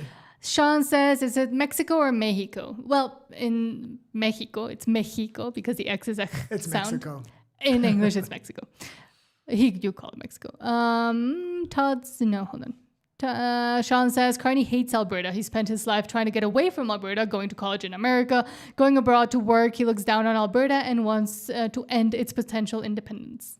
All of Canada absolutely hates psychological Alberta. Analysis. All Canada absolutely hates Alberta because Alberta has a lot more in common with the United States, an independent and free mentality as well. They hate that because it shines a mirror on them. what they're actually going along with, what they went along with during the jibby jab era, what they're going along with these censorship policies. They're not even speaking up against this. What they're voting for over and over again, it holds a mirror up to them and says, no, us as Albertans don't accept this. You as Canadians can if you want. Mm-hmm. Pete says, the Rockies can get downright nasty in winter. I stayed at my buddy's place in Banff one August night and woke up to a foot of snow on my motorcycle, and that was just Banff. Yeah, I wouldn't play around with the mountains in Northern Alberta. BC gets crazy That as too. well. I worked in a mine one time and it got up to negative 70 with the wind chill. Mm-hmm. I never experienced anything like that. Pete says, I agree with you, Guy, but the Alberta government is gone. Daniel drank the Kool-Aid, and we're now in serious trouble. Yeah, here's the thing. I've woken up to that. A lot of people are waking up. Bruce Party is sounding the alarm too. We have to have the leadership review on there, even if there's going to be consequences. We have to take the risk because she has too much control and too many mechanisms after October 19th. That being said, if she manages to somehow stay in power, you're going to see her signing all these deals, all these MOUs that are going to connect Alberta to the federal government and make it even harder to leave in the long run. And he's going to sell this as a benefit. And maybe even the citizens get the job in the beginning. But later on, as the government gets more and more control, it's going to be the immigrants getting all these jobs. I guarantee it. Hold on. Let's go into Alberta Personalities. Sorry, Todd says, it's a good idea, Guy. I'll get John to quiz me. Yes. And Pete says, I'd like to introduce the new Liberal Senator for Alberta, Daniel Smith. And let me just read a few from Mario and Bailey because I do have kind of ignored it. K4U says, Daniel has been sold out to the globalists. That's why everything she says now sounds off. And it goes to what we were saying. Absolutely. Yeah. Absolutely. And the globalists are now taking over Canada. They've already kind of talked about this, and Mark Carney has put it in his speeches. He said the new world order is having to readjust. We're having a new game plan. That new game plan is Canada. Originally, it was Russia, go to war with Russia, take their natural resources, and have another 50 or 100 years for Europe. Now they're looking at Canada, and Mark Carney is implementing that plan, and he's implementing it without a hitch because he has a majority of the government, and he doesn't have a lot of pushback. He does in Alberta, but that's about it. Mm-hmm. If he loses Alberta, though, it's going to be a lot harder to pull off that plan. He can be just because there's so many natural resources on virtually every single province. But when Alberta pulls out, BC suddenly becomes isolated, and then Saskatchewan becomes your next best bet. And if he starts going hard at nationalizing natural resources in Saskatchewan, people will wake up there too, especially if Alberta gets its independence. But it'll be too late. And yeah. And Portofino, hello, says Daniel Smith is a liar and the rest of the lying and like the rest of the lying politicians. I'm glad people are finally starting to wake up to this because I've been saying it for a while and I got a ton of pushback. We used to get a ton of emails, ton of people in the comments saying, oh, we can't have a leadership review on Danielle Smith after October 19th, after the non-binding referendum because Nenshi will come to power. Mm-hmm. That's a risk we're going to have to take and we're going to have to strategize. We already have enough people within the UCP to call that review. We just have to figure out which candidate we're going to put up there that's going to be acceptable for the Federalists as well as the independence individuals. Keith Wilson, I think, is the most acceptable individual that we could put up. Now the question is, would he do it? But now let's go to Alberta Personalities. But they need to understand that Albertans are done. We're leaving, and there's no more conversation to be had. I know that's upsetting to people. Let's start with... Oh, no, I got it wrong. Let's start with, from Rise of Alberta, asking, where is your line? At what point do Albertans stop waiting for Ottawa to change and start choosing a future our kids can actually afford, or yourselves can actually afford? Well, and yeah, we played this clip earlier in the week, but it's a shortened version, and it's really, what is your line? Mm-hmm. The give me freedom, give me death people from from the rest of the provinces in Canada have already left. Mm-hmm. I left. They crossed my line a long time ago during the jibby jab era. I said, absolutely no more. No government's going to have control over me like this, my wife, my family like this. Absolutely not. And that's why we left. Mm-hmm. In Alberta, a lot of people stayed there because things maybe didn't seem as bad in Alberta because it's the one province that did vote conservative. That's why you still have that critical mass of individuals. Mm-hmm. But that critical mass of individuals won't last forever. That's why we need to really push for a binding referendum as soon as possible, as soon after October 19th as possible. And the question that I ask everybody, every time, like someone who is not happy but they're still waiting for a better deal, I ask the same question every time. Where's your line? Where's your line? Where is enough? Have you decided yet? Is it when the MOU gets yanked out from underneath our feet? Is it when, Is it when the recession gets worse? Is it when this trade agreement means we're going to lose more jobs? Is it when our kids definitely can't afford a home? Is it when our kids can't get a job? When's your line? Because just like that company I talked about, where the romantic soul wants to do everything they can to save, and we'll just fight and save it for as long as you can, we have a responsibility to do what's right for our kids. We have a responsibility to not let our emotion drive the bus and to look at this thing practically and look at this nation for what it is. This nation is broken. Alberta is not. This nation is broken. Saskatchewan is not. So we can go down with the ship or we can fly away. And the responsibility that we have to our kids, if and when we pull this off, the responsibility changes, and that responsibility to me changes to be hope for the rest of the world. And it's, and the question I would go, and I would go even a step further. It's not when enough is enough, because I think a lot of people have woken up and said, okay, yeah, enough is enough. We want independence now. That question really needs to be posed about Danielle Smith. When is enough enough? And it's not even, she's already done enough where she needs a leadership review. We need somebody in there to make sure independence goes forward. But if we wait till she actually completely crosses over the line and does something to make independence impossible, ultimately the UCP has the ability, and the leader of the UCP, even if we, in a binding referendum, if we vote to leave, they can say, no, we're not going to implement that policy. Is that the line? Because if that's the line, we're never going to get independence at this point. This is why we need a leadership review on Danielle Smith. We need somebody that's going to make the hard policies to make sure Alberta is sovereign and to expose the federal government for what they are. Bring back the pension fund to Alberta banks. See what the federal government does, even if you can't get that money back. Although the mechanisms are all there and it should be easy, the federal government's not going to allow that. But even if we think we're going to fail at that, get a leader in there that's going to do it, that exposes the federal government and educates the population in real time. Mm-hmm. Because we can talk all day about what the federal government is doing and why we don't like what they're doing. But as soon as we show the people in real time by having a leader in Alberta that will make the federal government stand against the province of Alberta, that's when we start really cleaving massive amounts of voters off the Federalist side. We do have a couple of super chats, so we'll pause for those. Stephen Jensen said, thank you so much for the $2 super chat. Says, I used to be a ballet, jazz, modern dancer in the 80s. Oh, cool. Wow. We can talk about that later. But yeah, I used to do competitive ballet. And again, funnily enough, here in Mexico, competitive Irish dancing, representing Mexico in the US and elsewhere. Todd, thank you so much also for the $5 super chat and says, love my new black hoodie from the Whistle Stop Cafe, Rebel with a cause on the front, Whistle Stop Cafe on the back. So comfy and suiting for me. Absolutely fantastic. And again, I really hope to get some of a bunch of merch when we go up there. But yes, go check out the Whistle Stop Cafe hoodies as well. And lastly, where am I? Here. Nick Sorter says, President Trump is directly countering Zohran Mamdani's anti-American speech today, which was insane, by the way, if you haven't seen it. Says, we are an incredibly good, kind, and generous. 1 second. His speech, and he promoted the speech before he did it, as he was going to counter-program Trump's speech, which was very interesting. Trump's speech was widely viewed. Zohran Mamdani's was not. That being said, it's the 250th birthday of the United States, and Donald Trump is really standing up for it. That's why I wanted to kind of profile him in Alberta independence, because we're having the same fight in Alberta against the communist Canadian government here. And I'm really glad the 250th anniversary got to fall during Trump's presidency, because we don't know what Biden or another Democrat would have done. Kamala, can you imagine Kamala's celebrations? Trans boobs on the White House lawn. Let's keep it going here. We can just play the speech there. Our rights here given to us by the God who made us, and those rights shall not be infringed. Americans believe in self-reliance. We look at success with envy not, and I say that some people are envious and some people are not. We are not, but with admiration, and we earn it, and we will always earn it, and we will always respect it. We are an incredible, good, kind, and generous people, always ready to help a friend or a neighbor in need. No one has ever given more to charity, ended more hunger, cured more disease, or done more to uplift humanity than Americans, and no country ever will be able to match it.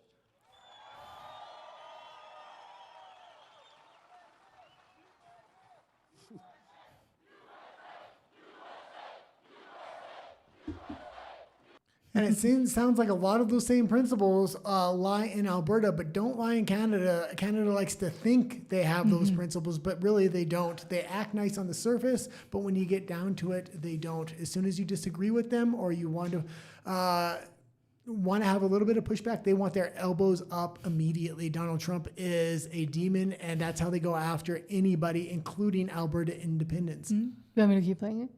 You can leave it there, I guess.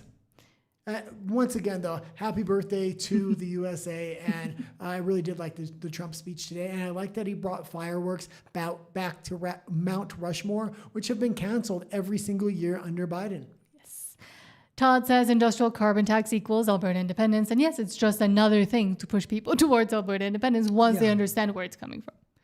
But now, I mean, there is an educational process here because it looks like to the non-politically engaged that Mark Carney is approving natural resource projects. But really what he is doing is he's ushering in communism on the back of federalization of Canada's natural resource sector. Mm-hmm. Pete says, guy heading into BC at the end of July, the street glide's pretty much ready to go. Have to admit the Beamer has been fun during the Harley service. Is that a motorcycle? Street glide? The street glide is, the Beamer is the BMW, yes, I think. I know that one. Sean says, hold on, you guys use feet? What about meters? Canada is weird. It uses both for different things. It's very confusing. Because they do use feet for certain things in Canada. Oh, I know feet, I know inches. I know the American system well. It stuck with me a lot better. Pete says that BS sellout Smith has done, and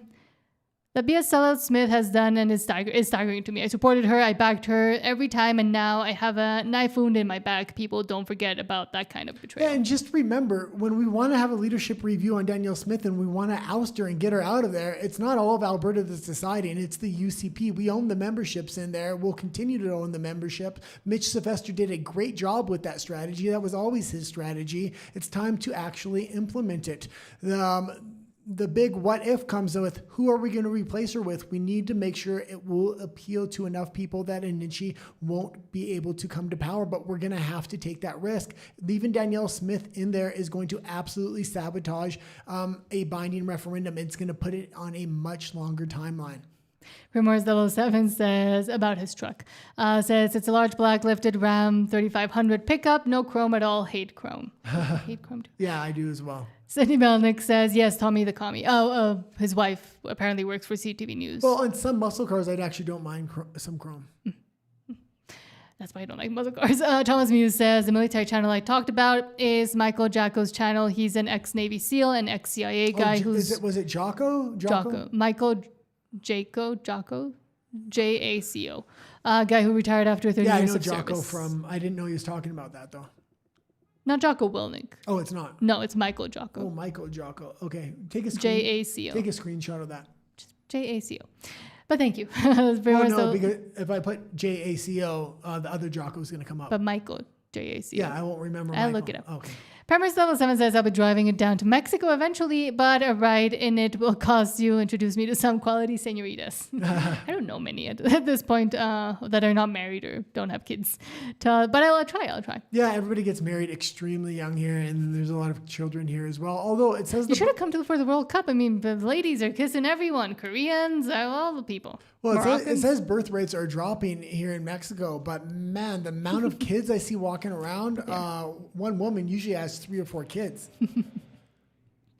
Hold on. Where were we? Cindy Melnick says, yes, I was talking about Tommy Lokazik's probably not spelled right. Oh, it's fine. But yeah, pretty much inferred it from that one. And Lenscan Turf says, your mic's not balanced at all. Just turn down Nats, please.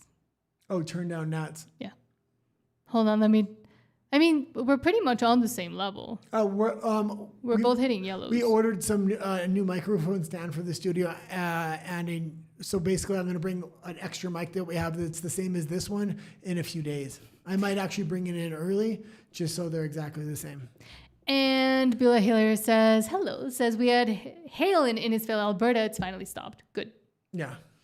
And Primorse 007 says, too many crickets makes you fat. That still grosses me out. New senorita requirement, no bug eaters. They're good. I'll bring some up for Albertans to try. No. They're good. It just tastes like wants salt. To eat the bugs. It tastes like salt. Look, Trudeau already brought the bugs to all of Canada. Yeah, but they don't know how to make them properly. He had some of the, it's absolutely disgusting. It's not. You've tried them. They're not bad. I'm not promoting that. They're good. I am. They're good. And not to say the problem is you shouldn't say you could just eat bugs, stop eating meat. Meat and protein is incredibly important, but bugs are good. Yeah, and I'll check the not all bugs though, Mexican bugs. And I'll check the audio after because I did clean up all the wiring here today. So sometimes you get some cross connections and stuff. Well, I'll kind of see what happens. Now that's all he's going to be thinking about for the rest of the show. But now let's go into Alberta's Canada. Yeah, Alberta's Canada.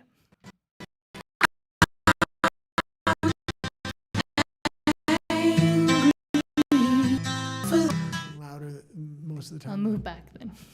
I moved mine forward. You move yours back. For today, that would be good enough. Okay, because I usually do scream a lot when I talk sometimes, especially when I get excited. This is another thing because we were talking about equipment the other day. A lot of people are going to go out, and I don't think Nat knew this because she goes, "Oh, give me the pink microphone. I want the pink microphone." Yes. I said, if it's a 2-person studio, you want the exact same mic. It makes it easy to balance everything. And now we're going to go back to that. So no, yeah, because we already ordered the white microphone for here. Well, it's not the microphone, it's just the thing. Okay, let's continue on here. Okay, let's start with David Creighton says, quote, did Mark Carney deliberately tank the trade deal with the U.S.? Jeff Rath has reason to believe so. Yeah, and this is a bit of an older clip, but I've been saying this for a long time. A lot of people are starting to wake up to this. It's obvious he wants to tank the U.S. MCA, and it's becoming obvious why. Number one, he wants to nationalize natural resources, but the second thing is, if Trump ends up pulling out of this deal because Carney just keeps pissing him off and trying to get this deal ended, what happens at that point? The federal government is going to bail out and take ownership of a ton of countries where the tariffs come in on Canada. And that's how you start bringing in communism into a ton of industries outside of the natural resource sector, primarily the dye industry I'm thinking of, which Northern Perspective has been pointing out a lot lately. I personally know Alberta billionaires that you can barely, that we would chat on a regular basis or whatever. You can barely get on a phone now because they're basically in Venezuela working around Venezuelan work schedules on various deals. Apparently in Venezuela they sleep most of the day and then they work into the late evening. I guess is the structure of the business life of people in Venezuela. They'll work until midnight every night rather than working through the day when they prefer to be sleeping. So like all of these guys are taking their money and they're investing in Venezuela. They're not investing in Alberta. They see the regulatory environment in Alberta as being toxic. And they see the taxation regime in Alberta as being toxic. And why wouldn't they take their money and go invest in projects where A, their money is welcome, B, they're not going to be taxed to death and have all the profits taken away. And I was watching a lot today on why oil prices are as cheap as they are. People are saying there's just not enough oil supply. It's not making sense why oil prices are so cheap. I don't think they're calculating how much oil is actually in Venezuela and how much is making it to the world market right now.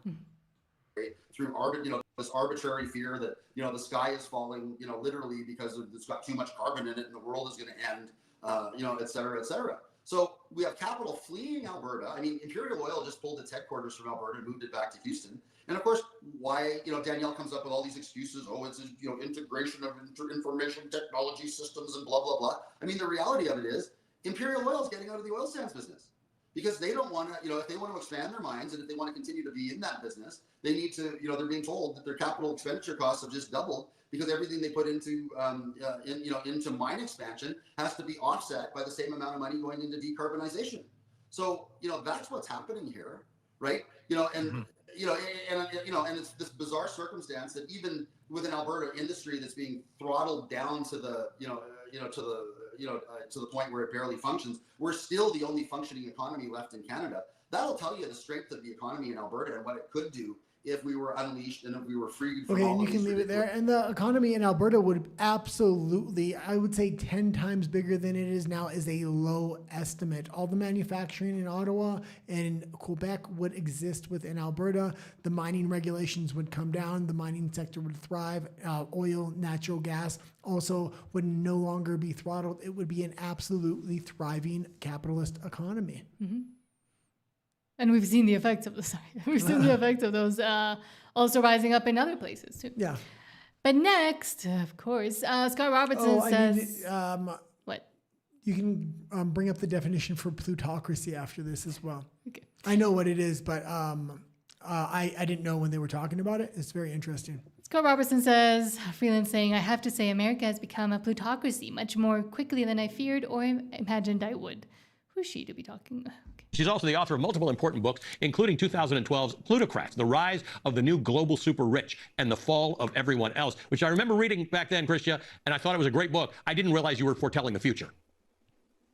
Well, look, Ali, I didn't realize I was either. And I have to say, America... Says her. Have we forgotten about her family ties, etc.? How much money they have, how much money she has, how much money she's laundered. It's very important to listen to what she has to say. She is one of the big thought leaders constructing this new narrative, and this will sell.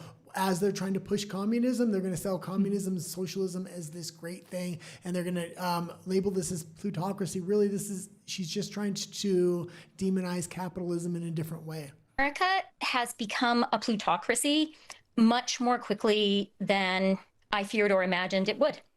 She's also the author of multiple important books, including 2012's Plutocrats. Did you end up getting plutocracy? Yes. So for those that don't know, plutocracy is a society or system or of government that is controlled or heavily influenced by the wealthiest members of the society. Term originates from the Greek words plutos, which means wealth, and kratos, which means power. So wealth and power. Unlike a democracy where power is distributed among citizens, plutocracy allows capital to dictate political outcomes and only looks at capital when making political decisions. Yeah, and I would say, a lot of that is true. Capital does affect democracies in the modern age a lot. That being said, what she's going to try to do is demonize the capitalistic system and call it a plutocracy. And then they're going to say, we have another option over here, which is socialism, which is just code word for communism. This is what the globalists are really having their hard push on right now. And they didn't expect to be this far behind the ball. Donald Trump is making major headway on a global level, pushing back against communism and having a second rise of capitalism here. And which is why they hate him so much. It's only been a year and a half, and he's doing freaking fantastic when you look at it on a global level. Mm-hmm. And lastly, of course, coming out of Vancouver, and of course, the same story as always, but still annoying. This was a crazy story, actually. This was crazy. I thought you said engaging. I was like, what? Enraging. Oh, enraging. Market Mania says a woman was nearly ended or killed in Vancouver. What did the courts do? They released him right back onto the streets, even after police explicitly warned he was a danger to the public. Canada's justice system, which doesn't exist, is fundamentally broken. No, it doesn't exist because it benefits a few over others.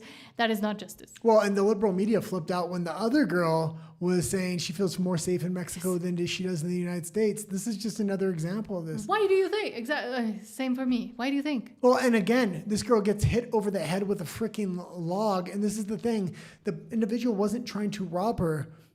It's probably drug related or mental illness related, and drugs often lead to mental illness. And when you have so many people just running around the city with mental illness, assaults happen for no reason. It's impossible to actually see them coming. When somebody's trying to rob you, they're asking for money, and you can kind of see it coming. Mm-hmm.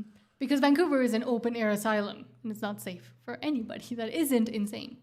Did I need to die for him to be kept away from public? Scylla Taken was walking on Kate's beach with her partner. Suddenly we hear this yelling from behind us, and I turn around and this maniac had a log-sized bat just basically slamming it down on her skull right here. Police say the attack appeared to be unprovoked, and neither Taken nor her partner knew the alleged perpetrator. That blow, if it was a little bit to my face, I could have been disfigured. If it was to the temple, I'm told I could have lost my eyesight or my hearing or my speech. I could have been paralyzed. Taken says she doesn't remember the incident on account of the serious concussion she suffered, but she says it could have been even worse since her partner intervened to prevent the man from landing a second blow. That's the only reason this is an assault and not a manslaughter. That second blow would kill me. I am almost certain. Carlos Duarte, a man in his early 50s, was arrested soon after. He's since been charged with assault with a weapon, but less than 2 days after the violent incident, he was released on bail, leaving his victim terrified of what might lurk behind her. The police was as disappointed as we were that he was let out that quickly. We do feel let down. We do feel that the public deserves better. Constable Darren Wong speaks for the VPD. He says the alleged assailant was known to police, although criminal charges had never been laid, which makes his release by the court all the more galling. A lot of legwork went in by the police officers to demonstrate and articulate the reasons why this man needs to be held in custody, just for public safety. And the fact that he wasn't held, I mean, that's not... Even when the cops know somebody's a threat to society, the justice system is set up in such a way the Canadian government can't get control over the situation. And this is just one example of many that happen in Canada. We show these stories on a daily basis. But it's managed decline. It's on purpose that they continue to let this happen. There's very quick and easy ways to stop this from happening. Number one, open up the asylums again and put all the crazy people in them. But I mean, and I'm impressed that these, not impressed, I'm surprised that these people haven't decided to leave Vancouver already. Because again, it is that fear lurking behind you at every single step you take, because you know, and people are, but because you know that it'll continue to happen because nothing is being done, and these people are just being incentivized even further by being given even harsher substances so they can use. Men are leaving for economic reasons. Women are leaving for safety reasons, I believe, from Canada, and they're leaving by the hundreds of thousands every single year in Canada. That adds up after 10 years. We're talking millions of Canadians leaving either for economic reasons, safety reasons, or other reasons. That critical mass of voters Poilievre needs to win the next election, I don't even think is there anymore. And the people don't want to see this and even try to defend it or say, no, that's not true. That's only in the big cities or anything. It's coming for those people that live in the suburbs in their blissful ignorance, and because they don't never go to the cities, they never see it. But it's already coming to your suburbs too. And the whole country is being managed in a way for it to decline even further and for it to affect you even faster than you think. Well, when you're having so many people leave Canada every year and you're like, well, the population isn't going down, yeah, because mass immigration is still fully running. They're just doing it in a different way. The same type of immigrants they were calculating before, they're moving in other immigrants, and they're actually taking permanent residents and making them citizens now. And they're looking at the end of 2027, going into 2028, to open up the full floodgates again. Over 1 million people are going to be coming in every year. What annoys me a lot too is sometimes I find in the comments on Instagram, for example, on posts praising Canada and saying it's the only country in the G7 with a recession, for example. And so many people, and especially the people that moved there from elsewhere, continue to try to defend it. And it's like you're making the country essentially become what you already fled. Yeah. A lot of Mexicans came at me in the comments being like, no, Canada's great. You're crazy. It's probably because it didn't work out for you. And it's like, no, you'll soon realize that it's going to be even worse than what you fled. Well, here's the thing. Like when you look at Europe and the UK, they're still 4 or 5 years ahead of Canada. That's exactly where you're headed. We know what these policies bring in already. We already know 100% every place around the world that has brought in these policies that Mark Carney is bringing in has had the exact same result. Are you crying? No. Pete, let's now because I love you so much. Now let's go read your comments and then we'll get into Alberta and the world. What? Okay. Pete says, what I love most about the Stampede is all the American cowboys whose great and great grandparents have real Alberta history and come up here for our rodeo. And that's great to hear too. And again, I love that so many people within Alberta still know their lineage, their history, where their ancestors came from, and what they've built also within Alberta, and want to protect that. And I think that is a great message to continue to give, especially to the young people, and incentivize them to want that and to want to continue to build within a free and independent Alberta, and the opportunities that gives them, and the history that they can, and the legacy that they can continue to create. Sorry, that was a lot. Pete says, and cowgirls, all the Texas ladies from in the barrel racing are awesome. I do like to watch all the cowboys and barrel racing and all of that. But I could never do it. I think I would die, probably. Todd says, who's not hitting the like button, yo? Get on it, people. And it really does help us out when you hit that like button. So if you haven't done it yet, please do so now. Thank you. Pete says, watched a fairly large protest from 2 or 3 days ago against Carney. The morons are awakening. The protest was in Ottawa. Well, I mean, hopefully, but... Yeah, let's just remember, a lot of voters are leaving the Liberal Party. They're not going to the Conservatives. They're going to the NDP.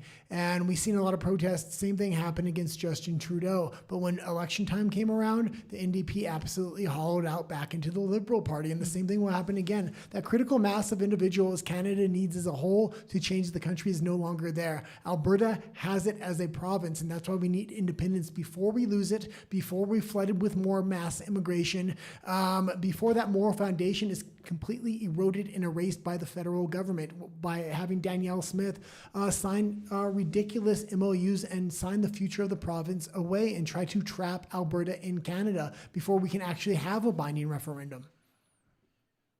I think I might have the hiccup, so if I hiccup, I apologize. Todd says, I was knocked out in the middle of the street, minding my own business, skateboarding with my dog. Oh no, the RCMP did not charge him. Of course they did, and tried coming after me. Again, the next day saying, I'm going to use another street. Still didn't charge him. He moved shortly after the incident, thankfully. Maybe found out they had the wrong guy and how much family I had upset about it. Yeah, I've stopped people from breaking in cars when I was at work and things like that, and the cops threatened to arrest me, which is ridiculous. Now, they didn't ultimately, but the fact that they're threatening to arrest me and they're letting the guy that literally broke the car window and they're letting him go, and I had to hold him down for half an hour until they got there. And literally, I had to hold him down for half an hour where the police station is literally in sight on the same block. Yes. James Hunt says, you could try swapping mics. Guy, you use mine and I use yours. Do you want the pink mic? No. We have another black one. I just don't like it. Yeah, we're going to swap mics for the next show. Because I like that. I'm different than you. I always have the white mic or the pink mic. Okay, well, let's just keep it going. Cindy Melnick says, I'm a cowgirl from Alberta, had a small town hotel, brought in bull riding machines and sponsored the actual bull riders at real rodeos. That's great.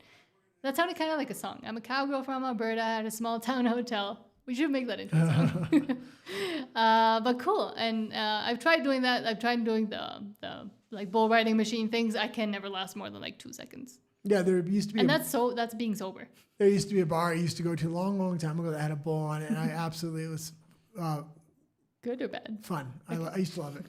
Philip Vespa says, I can't believe Canada is letting out the crazies while tons of international tourists are in the country.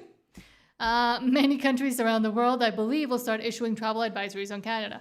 And also looking at Canadian passports in a very different way. I do have a video coming out about that, about how Canada, because of its policies and the types of people they're importing and the types of tourists they're exporting to other countries, the Canadian passport itself is losing a lot of its prestige around the world too, because they're seeing the kinds of Canadians that are now coming around. Yeah, they're going to start issuing warnings for all Europe as well. The problem with Europe is most Europeans travel with inside the European Union, so it doesn't affect them as much. Canadians travel all over the world. So even if the European Union gets the same kind of warnings from countries, it will affect Canadians far more.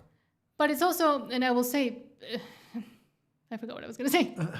Let's go into Alberta and the world if we can. Oh, no, I'm glad that they are releasing all the crazies while tourists are around so people can actually see and stop believing the propagandistic lies that Canada continues to buy around the world to promote itself while it ruins its own people. That's what I was wanting to say. Okay, let's go to Alberta and the world, and then we'll continue reading your comments and then go over to RUMBLE. I'm angry. Oh, no. Well, you understood it. That's the longest one anyways. You're not on the buttons today there. Because you never number them. So I I forgot. I need to start numbering them. Numbers. I need to start numbering them. And the other side, I can see it labeled.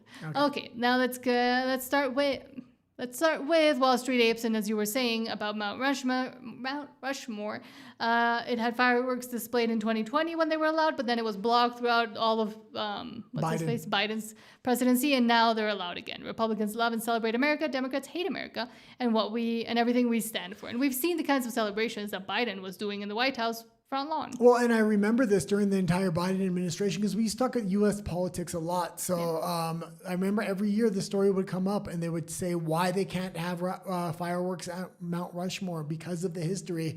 This is a colonialist history. The people that are on the mountain shouldn't be honored. America is not what it used to be. Like the government coming out and saying shit like that, absolutely ridiculous. I'm glad to see America's back, not just with the fireworks, not just with the speeches at Mount Rushmore, but you're seeing Americana really spread worldwide once again.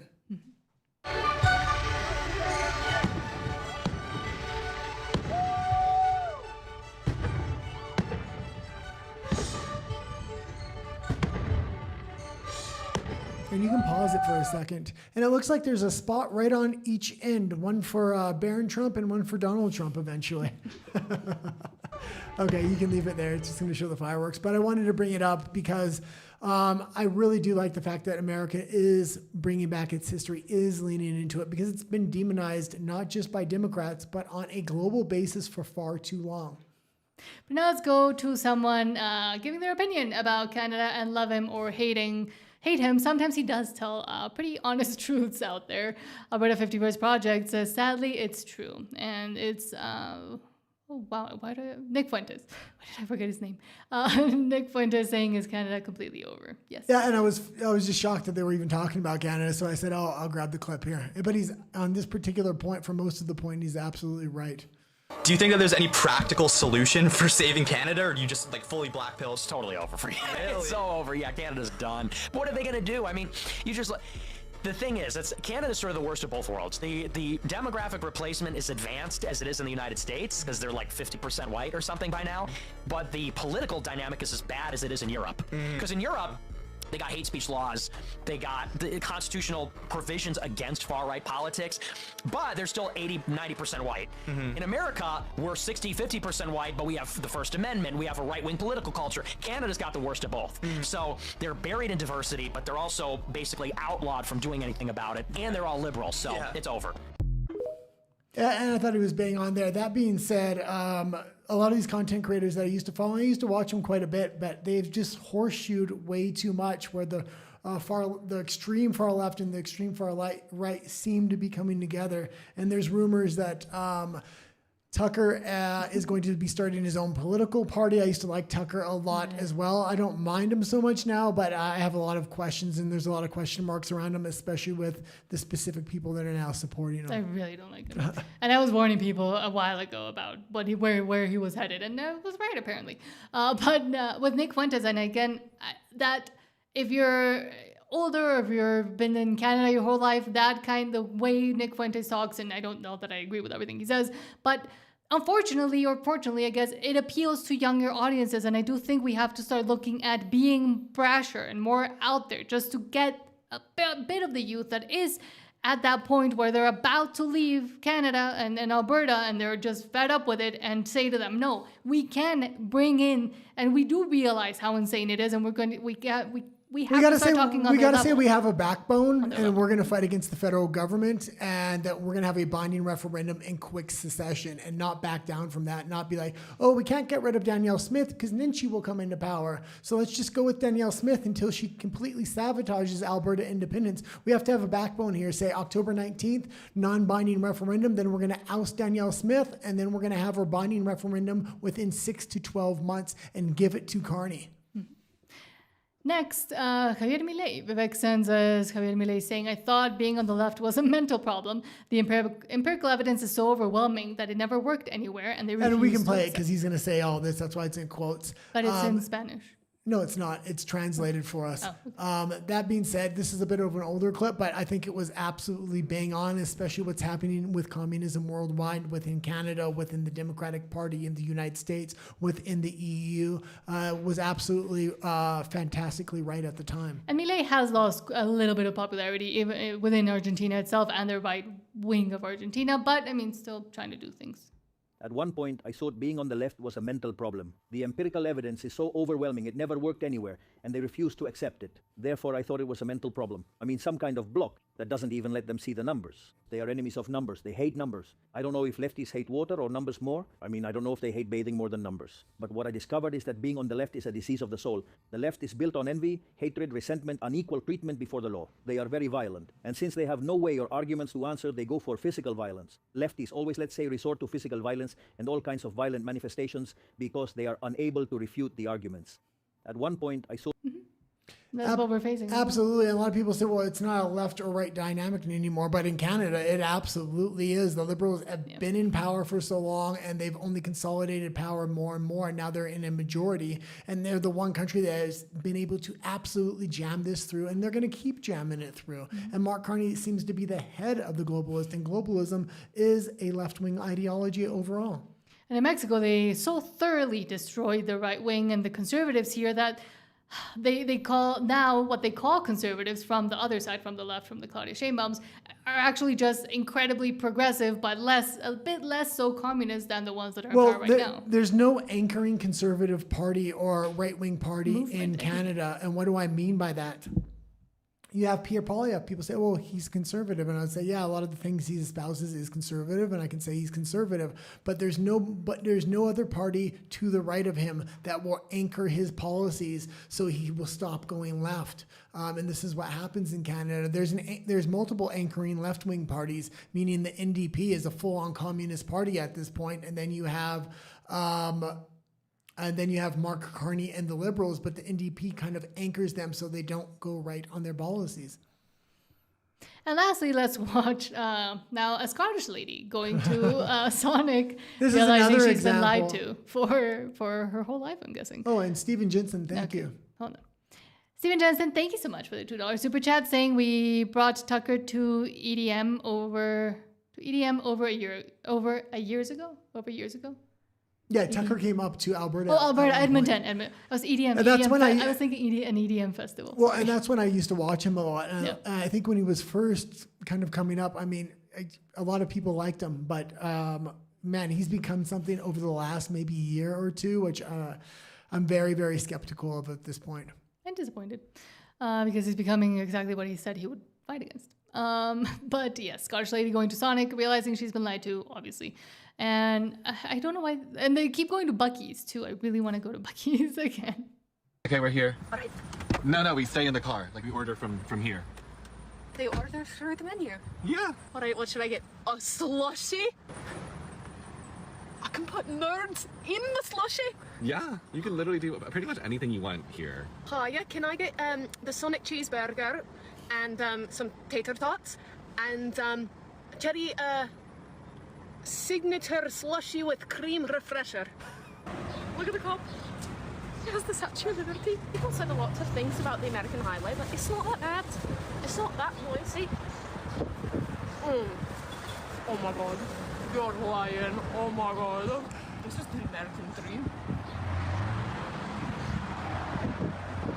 Science class tomorrow.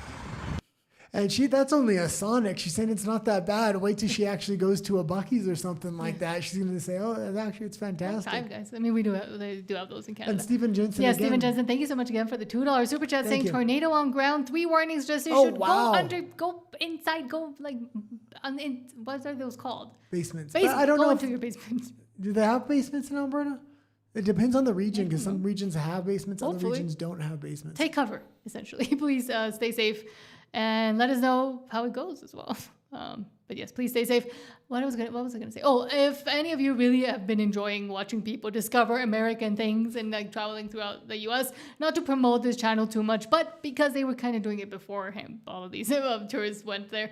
There's a channel called Jolly. It's 2 British guys that been going through the U.S. That channel. Why do you hate it? It's so British. I mean, they're not political. They try not to get political. But they have another channel where they talk all things Korean, and they have a channel called Jolly where they've been touring the U.S. But they go to like Texas barbecue and they discover Texas barbecue, like to the There's most a lot hidden of channels places. like that are better than but that channel. That one's the numbers don't lie.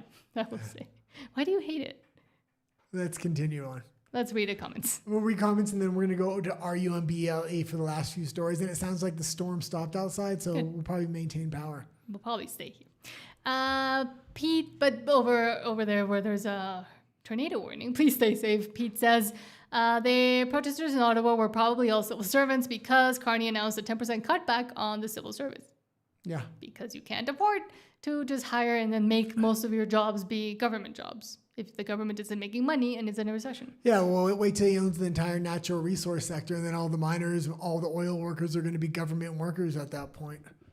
Todd says, thanks about the attack he had. Won't happen again. Nobody full of hate getting that close to me ever again, man.